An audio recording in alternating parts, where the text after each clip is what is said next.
Welcome to this very exciting webinar on autism and mental health. It's our Autism and Mental Health webinar series, and this one is we're talking about 10 tips for enhancing mental health. Today we welcome Dori, who's going to be our guest speaker. And to guide the discussion from the Israeli Center, we have Jan and Riley, and I am going to pass it over to you folks. I'm very excited to introduce our guest speaker for today. Dori Zener has been working with the neurodivergent individuals and their loved ones for over 15 years. And as an individual, couple, and family therapist, Dori uses person-centered evidence-based therapy techniques to help each client achieve their goals and enhance their lives. She is the director of Dori Zener and Associates, a neurodiversity affirming mental health agency in Toronto. Welcome, Dori, and thank you so much for joining us today. Thank you so much for that introduction, and it's great to be here today. And thank you to all of you who have taken this time out of your busy day to sit back and listen and learn and possibly ask questions and engage on such an important topic.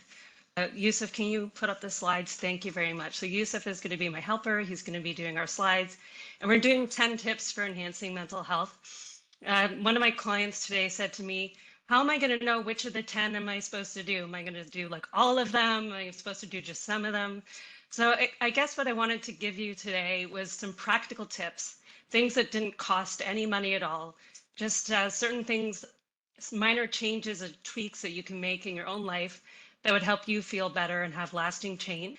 And I would say if you connect with some of them, start with the easiest one and go from there, because it's always good to build change in a path that's already partially paved.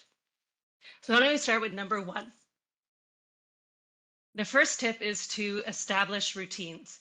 We know that autistic individuals experience high rates of anxiety. One of the biggest sources of anxiety is unpredictability, not knowing what is expected of them, not knowing what is coming next.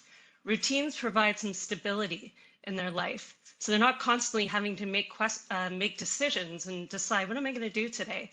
If you've ever met an autistic person, you know that when they make a decision, they do all of the research. I need to do all of the research to decide if I should eat breakfast first and then shower, or shower and then eat breakfast. So create a routine that you can follow day in and day out that feels like a good rhythm for you and reduces a lot of the anxiety throughout your day. It also helps with time management.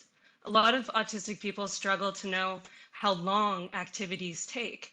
And if you change your routine each day, that will increase your anxiety. You won't know if you have enough time to do everything you need to do before you get out the door. So my suggestion would be work backwards. Start with a time that you need to either be somewhere or maybe be at your computer, and then subtract from there. So let's say, like the client I was working with today, we talked about the fact that she wants to be at her computer at 9:15, but she didn't know when should she eat, when should she shower, when should she get dressed, when should she exercise, what order to put those in. So we put them in the order that made sense for her, and then we worked backwards. So at 9:15, if she is starting work, then she needs to start breakfast at 9 o'clock because it takes her 15 minutes to eat breakfast. And before she eats breakfast, she wants to go on her exercise walk. How long is that walk? 20 to 30 minutes. So we subtract from there. So at 8:40 or 8:30, she needs to be out and doing her exercise. And she likes to shower before exercise, and her shower takes minutes. So she subtracted 20 minutes from there, and so on. And this predictability, when written down, also will help her stay on task, because we know that working memory challenges come up, especially if you're feeling overwhelmed. And sometimes it can be hard to remember, did I take my medication? Did I even brush my hair today? Did I brush my teeth? So putting them in a set order and associating those different aspects of your routine together can help with this. Can we move on to number 2? Sleep. Sleep is the most difficult thing. We know that autistic people have different circadian rhythms, that sometimes it's very hard for them to fall asleep. Oftentimes my clients, their brains are full of information before bed, and they're just lying in bed, going on a loop, a negative spiral, thinking of all the things they wish they had said, the things they wish they didn't say, the things they needed to do the next day. So it's really helpful to have a routine around sleep as well, to have a wind down routine. This can include things like writing a journal before bed of an info dump where you're just dumping everything that's on your brain, sorry, a brain dump, and getting it out of your brain and onto the page. So you don't have to feel like you have to hold on to that and follow through with that.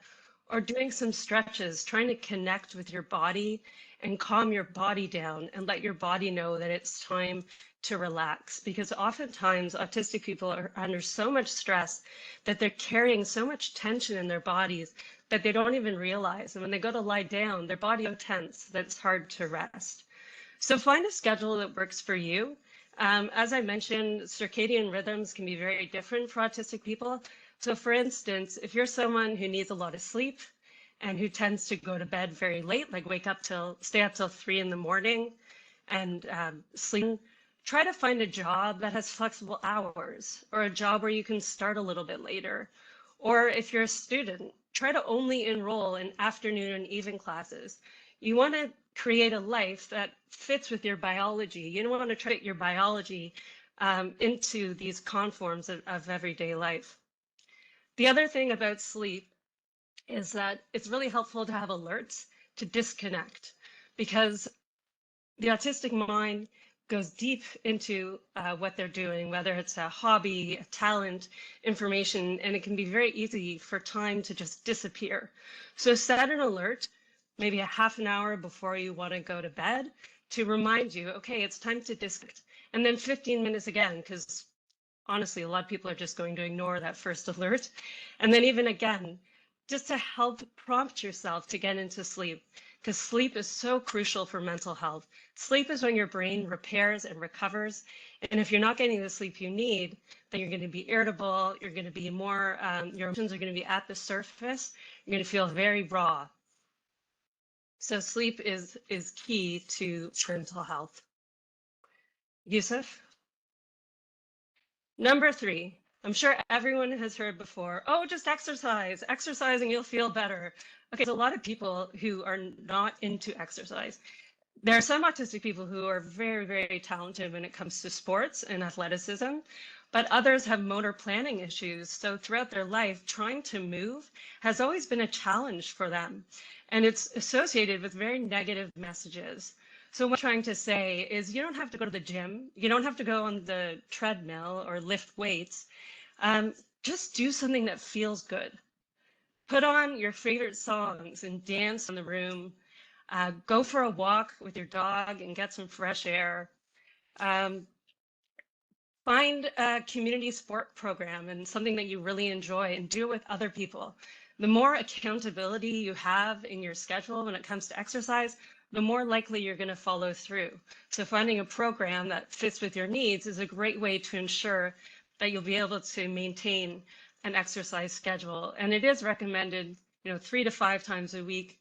It'll help boost your mood and your concentration and alertness. And we know focus can be a challenge for autistic people because their brains are very busy and very active. So exercise can really help calm the system down. Just gonna grab a drink.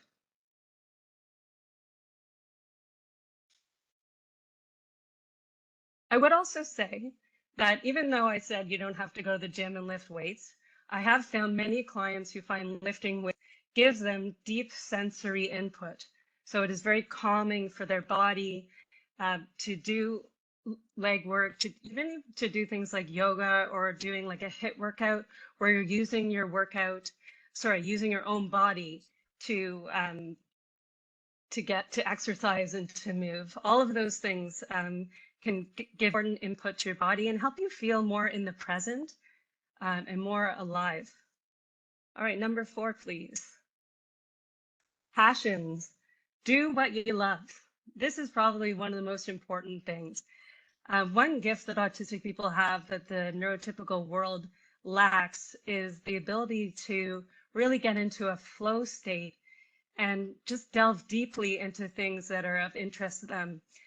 Passions are very important for mental health because A, it gives you some alone time and some downtime and some quiet away from the world.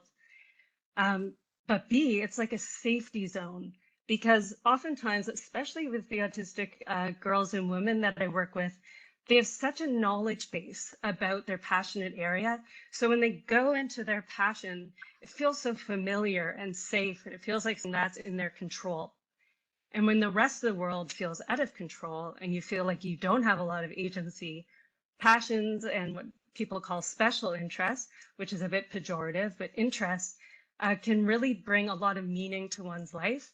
And in fact, it can also guide future career decisions and, and guide things that you want to pursue. It can also be a great way to meet like-minded people and make connections with people who share similar interests. So I'd say follow your passions. And if you are a parent and you're worried about your child spending too much time, alone researching about their interests, like their Barbies or their dinosaurs, give them that space. They need that downtime to offset the experience of the rest of the world. Okay, let's move to number 5. This one is a really important one and very difficult, probably the hardest one on the list, and the one that'll be a lifelong journey. Get to know yourself. A lot of autistic people experience something called alexithymia. Alexithymia is the difficulty being able to identify what your emotions are and being able to put them in words. It can also lead to difficulty expressing the emotions of others. So you want to start to see the connection between what am I feeling? So what are the emotions that are coming up? One way that I do this is I give people an identifying feelings, and it's actually a chart with all the high level emotions across the top, like anger, sadness, happy, and then on the side is low, medium, and high. Because I think the first thing that you need to realize is that a lot of autistic people feel their emotions, but when they're at the extreme. And it can be very difficult for them to notice when they have subtle experiences of these emotions. So you really just want to give language to the emotions because this will help them label what they're feeling. And as you know, we're often not just feeling one emotion at a time. We often feel multiple emotions. But if we're feeling multiple emotions and you're feeling confused on top of that, that can lead to overload and can tip someone into a meltdown or a shutdown. So you really want to add language to emotions. You want to understand what happens in your body when you're feeling that emotion. So for me today, as I was preparing for this talk, I could feel my heart going. And sometimes at the beginning of a talk, I can feel my voice wavering a bit. And I know exactly what's going on. I'm feeling anxious. But if I didn't know that, and all of a sudden I'm having palpitations, I would be really scared. So it's helpful to understand the link between your body sensations and your emotions, and also to know certain things that are happening in your life that are going to trigger emotional responses more than others. And it's very helpful to be aware of what those are, so you're not going in blind. It's not like the world is like an attack. You can predict when you might become upset and then have strategies that you can use to soothe yourself or calm yourself down. It's also important to know your sensory needs. So some people are hypersensitive to their environments and they have difficulty and can get overwhelmed with loud sounds or strong smells. And other people are hyposensitive. They need more input in order to really take something in. Knowing that about yourself can allow you to make informed choices that are beneficial to your mental health. Connecting with yourself will allow you to feel more self-agency, something that a lot of autistic people rate low in because they feel like the world is happening to them. But if you know yourself and you can guide your life based on that knowledge, then you are making choices that are in line with you and your values, which I'll talk a little bit about in a minute. You might be able to do this on your own. You might be able to do this working with an occupational therapist to learn more about your sensory world. You might want to work with a therapist to really reflect on your emotional processes. All of these treatments or these interventions are helpful. There's not one right way to do this. You just want to do the right one that feels right for you. Yusuf, number 6. Just The before right we go people. on, Oh yeah, I'll just let you sure. know we're at the halfway point, and if people have questions or comments, feel free to drop them in the chat, and we will be taking a look at them throughout. Thank you, Riley. Thanks for that halfway point. I asked for that because time for me can feel very ephemeral as well. The right people. Okay, why is this important? First of all, despite the common myth, autistic people are empaths. They pick up on the emotional energy in the room. They pick up on the emotional feel of other people. They even can pick up on just the mood or the intensity of other people without having any kind of exchange. And as a result, that energy and that emotional energy can take over them. And they can kind of lose track of who they are and their own boundaries within that interaction. So it's very important that you surround yourself with the right people. And what I mean by the right people are people who accept and validate your neural wiring and your diagnosis. People that after you spend time with them, you actually feel recharged as opposed to drained. I also want to point out that autistic people tend to mask and camouflage to be in social situations because they don't know necessarily how to behave, like what are the social rules, and they can mimic the behavior of others. And if you are hanging out with people who have habits that are harmful, for instance, drug users, like people who are using drugs on a very regular basis, that is not right for your lifestyle, you can get sucked in very easily because it's very hard to separate yourself from the other people if you're mimicking their behavior and masking. So find relationships where you can unmask, which means that you could feel like you can be yourself. Maybe you can stim if you need to release emotional energy. Be with people who understand if you're like, you know what, tonight I'm going to just stay home. I'm kind of tired. Some alone time. And it's great to find other autistic people. At our at Dori Zener and Associates, we have 4 peer support groups, and I can't tell you how important those connections have been for the young adults and adults who have participated in those support groups. They feel like they can be themselves for the first time. There's a sense of belonging. They find others who have similar experiences, and they feel less alone. And all of this is really important for mental health because loneliness certainly is a predictor of depression and anxiety. Let's move on to number 7. I mentioned about boundaries. It's very interesting with autistic people. I think because they are so used to taking on their cues from other people, it's very hard for them to know who they are sometimes. And we know that the world is not designed for neurodiverse people, and therefore the sensory and social and the energy demands, they're not meant for an autistic wiring.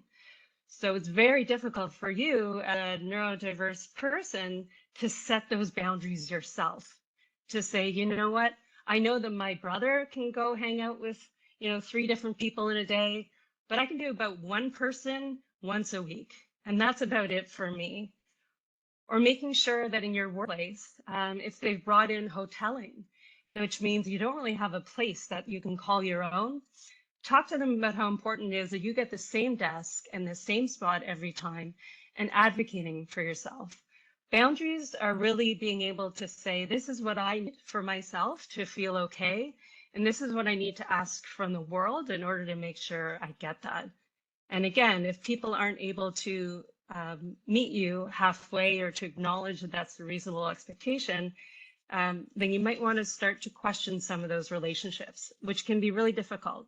But I have worked with some people where we've reunited families, and we've also worked in some relationships where they've fallen apart because they just weren't supportive relationships. And you need to create those boundaries to protect yourself. Number 8, self-soothe. This one's really important as well. You need to figure out how to feel good. Uh, so much of the day, dealing with being out in the world with the sensory onslaught and dealing with difficult people or confusing people. I mean, you come home and you're overwhelmed and you're overloaded, and you need to do something to kind of get to that reset point, to feel like yourself again. So just a couple of things that will help reset your system. These are just ideas that have worked for some of my clients.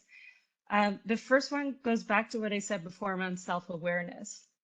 Notice when your heart rate is going. Notice when you're beating, your heart beating quickly, and stop and take some deep breaths and really just try to slow the body down to relax yourself.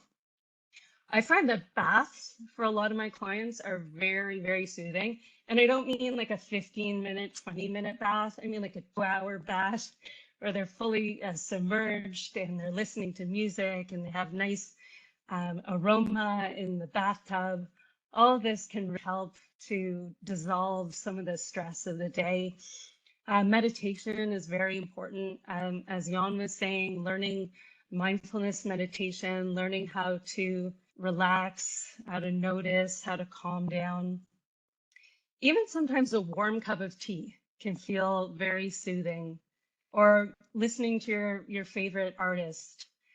Whatever it is for you, you know what it is, but make a list of the things that help you feel good. Because chances are, when you need to know what you need to soothe, you're already past that tipping point and you can't think of all the good things that you need to help you feel good. So have a list of all the self-soothing. A lot of people talk about like a toolkit where you can have, you know, your favorite aroma therapy or your journal, maybe like something to fidget with, like everything together in a box so that you have like a go-to place to calm down and just relax. And they do say that the more senses you can incorporate, the better it would be. We know that there are high rates of anxiety and depression for autistic people. Wouldn't you feel depressed if your whole identity was defined by deficits? How you're not meeting up to neurotypical standards. I mean, of course you think you're not good enough. Of course you're going to have shame because you've been given these messages your whole life. So it's very, very hard to be kind to yourself when everyone around you, intentionally or unintentionally, has given you messages that you're not okay. So this one takes time as well. And this one requires a lot of patience and a lot of awareness, like listening to the voice in your head and the voice in your head. And I don't mean you're crazy, you have voices in your head. I mean, we all have self-talk and we have internalized the messages that we have gotten from childhood. And for autistic people, bullying doesn't stop in the schools. It continues in post-secondary and it continues in the workplace. So the negative messages, they really need a lot of energy to be combated. So what I would say is be kind to yourself. Don't try to live your life in a neurotypical way, because that's just impossible. You're setting yourself up for failure. Live your life on terms that work for you, that make sense for your wiring, and accept that there might be some limits. You might not be able to do the same as other people, but you can do it your way and in a way that feels right for you. So I think shifting expectations is very, very important for mental health and creating expectations for yourself that are realistic. And also when you're setting goals for yourself, not setting these massive goals, but setting very, very small goals that you can achieve and attain. And when you struggle, to say that makes sense, that this is hard for you. Be really, really kind for yourself and be validating. I work with a lot of people who have been diagnosed later in life. And the way that they come to diagnosis is they've experienced something called autistic burnout. And autistic burnout is when it's like depression times 1,000. Like they just feel like they have no energy at all. Their executive functioning has completely just disintegrated, depleted. Their autistic traits have increased. What's going on? Well, a lot of the time it's because people are living in contrast to their values.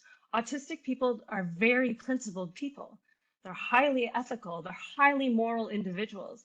And when they work in workplaces where they don't value things like mental health or neurodiversity, or where they're trying to scam money to get the biggest profit, this eats away at the inside of autistic people.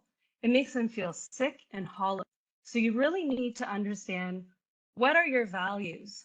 I have a website that I refer my clients to that we can put in the resources.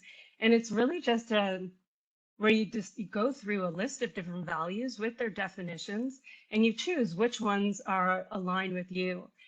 And what this does is it gives you a roadmap for making decisions. As I mentioned in number one, decision making is really challenging for autistic people because they research every single detail, and sometimes as a result, they're rushed into decisions that feel right for them. But if you had a sense of, what are my key 5 values that I want to live by, you can use that to help yourself make very important decisions in your life, and then making sure that you can live in line with your values as much as possible.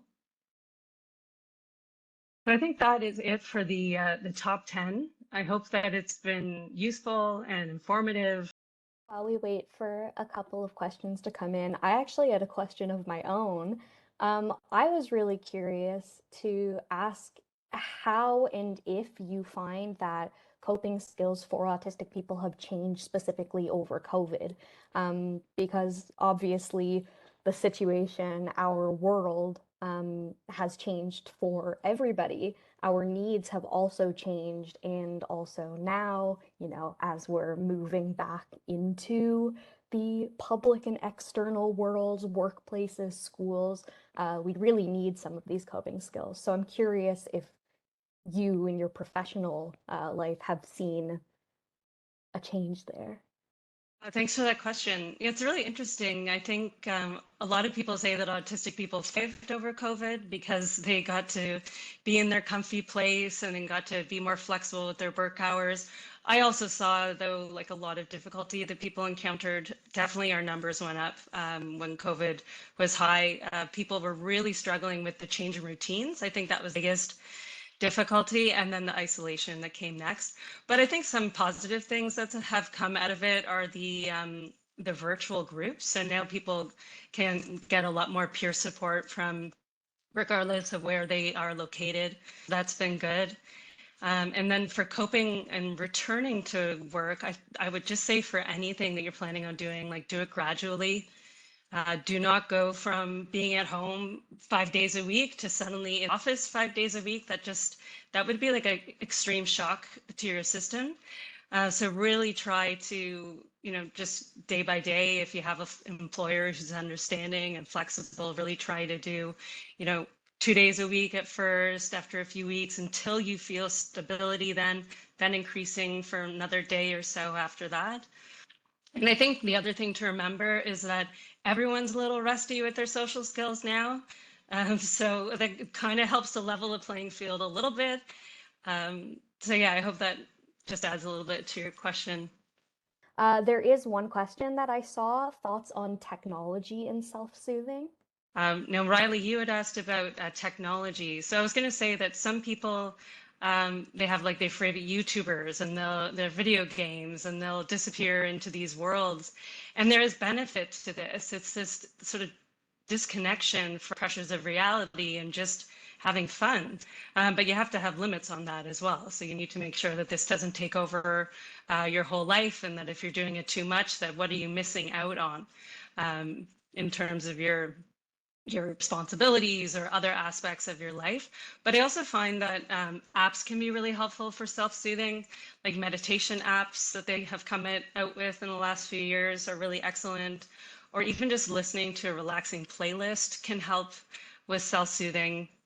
So those are some of the areas that come to mind when talking about technology and self-soothing.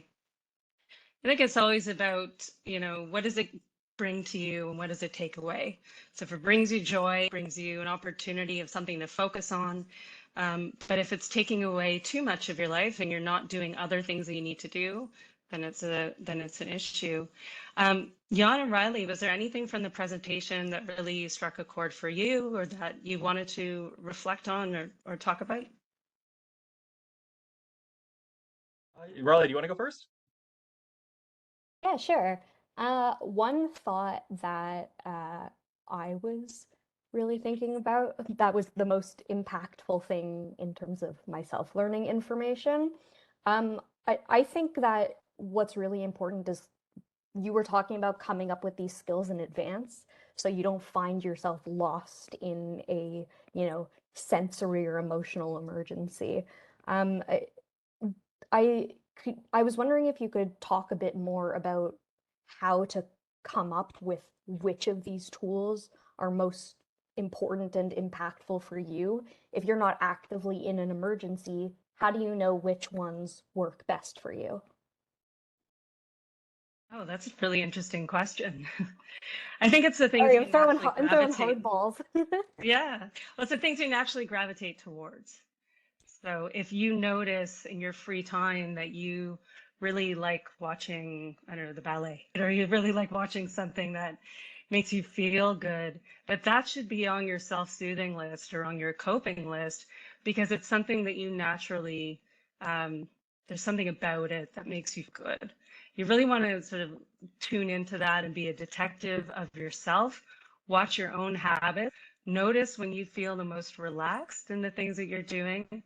I think it's really easy to figure out what is offensive to us, like a really strong smell or a really, loud sound, sudden sound, but it's sometimes harder, like you said, to figure out what feels good.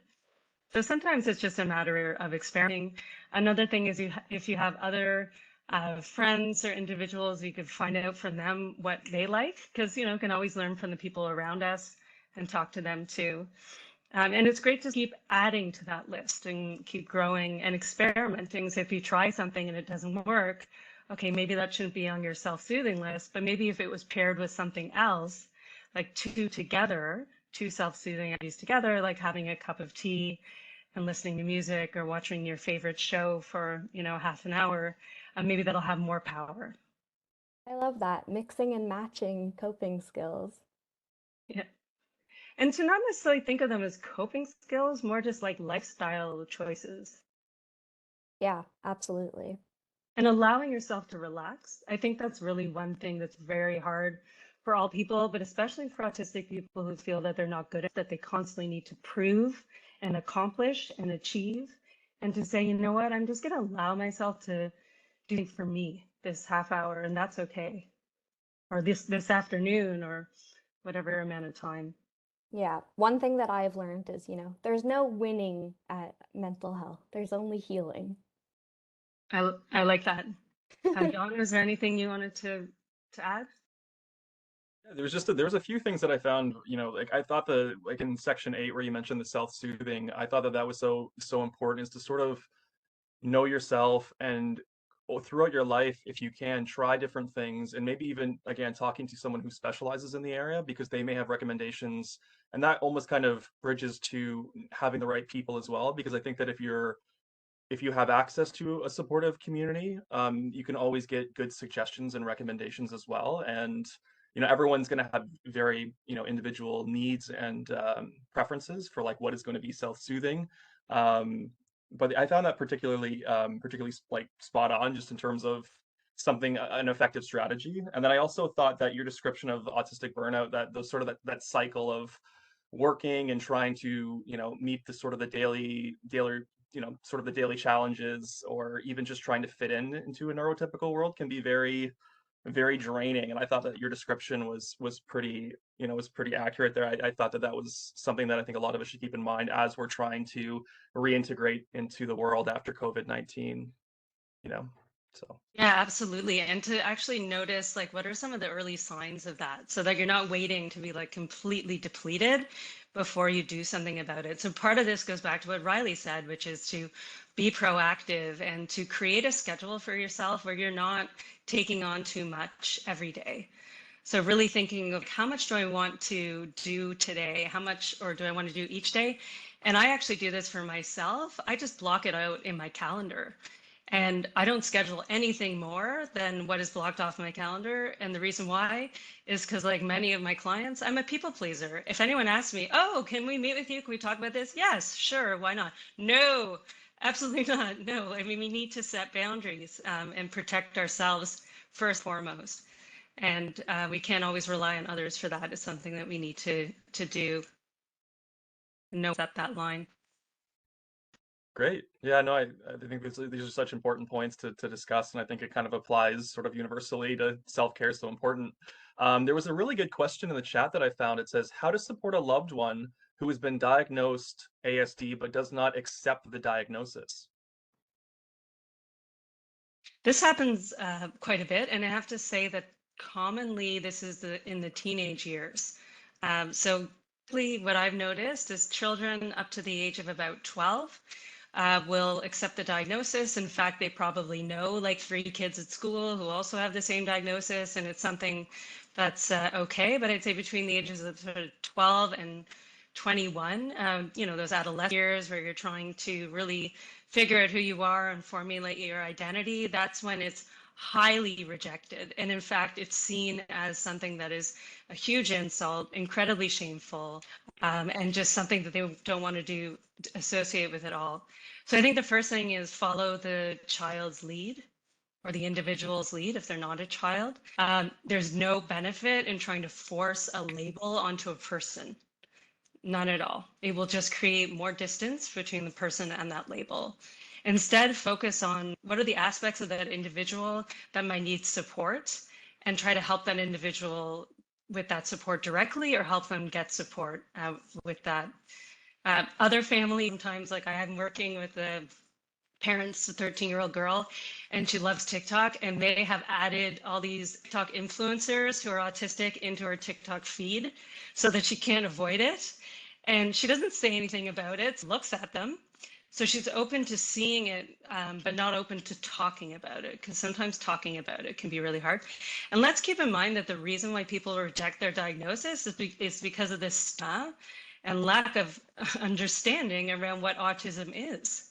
If people actually knew what autism was and how wonderful people are, and you know that it's not a life sentence, then perhaps they wouldn't reject the diagnosis to such extent. So parents should learn as much as they can from a neurodiversity affirming point of view about autism so that they can talk about it with their child again, but necessarily not using the label. Another interesting question that I saw was how to motivate a person or a loved one to use these tips. I know that for myself, I have massive executive dysfunction. So this is a question that I'm very interested in too.